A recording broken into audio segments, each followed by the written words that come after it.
Sheldon, not the result you guys would have wanted today, but any positives you can take from this afternoon's game? I thought we played a good hockey game.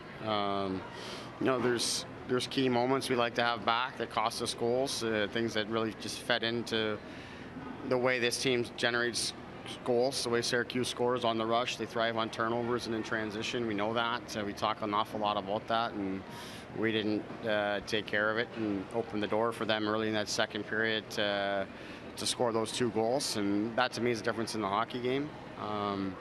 We gave up too much to ourselves, but we were able to generate a lot, and we have not been able to generate much against that team. In fact, nobody in the league has been able to generate much against that team. They lead the league in the least amount of shots given up, and we're up over 40 today against them, so that's a positive for us. We had all sorts of chances to score and couldn't. That said, I like the fact that we stay with it and come back from a hole and find a way to get a point, and then we lose the All-Star game there in overtime. But it was a good effort by our guys here this morning. You had Hall back in the lineup today, and obviously Kyle's first game. How did you feel both those 2 guys played today? I thought Halsey, he's easing his way back into it. I didn't feel like he's the Halsey that we've come to know and expect here, but we did first game, wearing that bubble, and first game back in a little while. It was going to take him a little time to get back up to speed.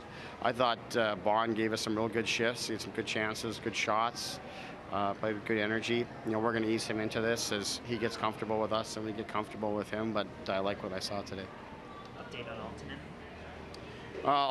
He's got a concussion, so he's just going through that protocol here now. He seems to be improving day after day, but we're not expecting him this week. It almost seemed like Andreas Johnson never came off the ice during that game. With Reichel out now, will the responsibility of the offensive push be on his shoulders? Well, I don't know if Reichel's absence affects that much. I think Altonen's absence is a significant one for us offensively.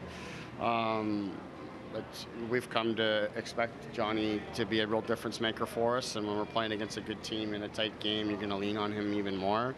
And then you take Altonen out, who normally is playing with him, but it just puts a little more on his shoulders for sure, and I think he feels that. But I think he wants it too. He wants to be a difference maker. I thought he was excellent today.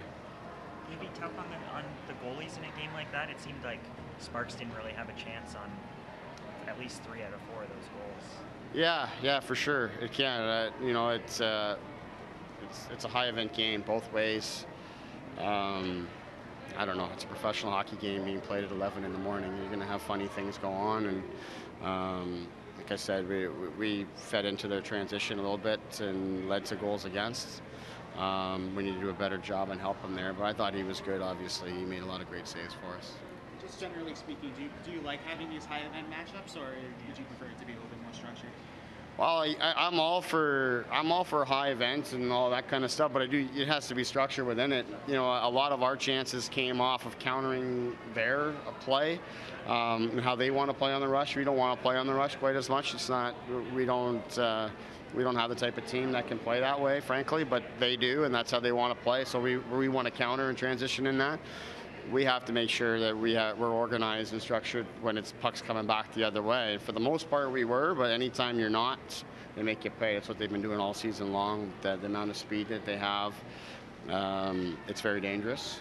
So you have to take care of that. In terms of the game itself, I think when it's high event, it's a lot more fun and interesting for everyone involved, but you got to have structure within it. What are your thoughts on Liljegren's play today, especially in the sequence that led to the tying goal? I thought he was fine today. He had the puck a lot. I thought it's a game today that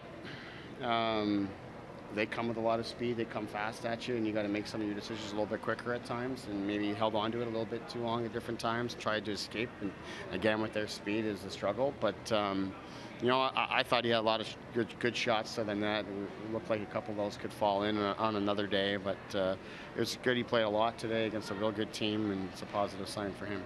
This question's going to come from left field for you, but you've won this year and you're developing players at the same time. What is your philosophy as an AHL coach in terms of doing both?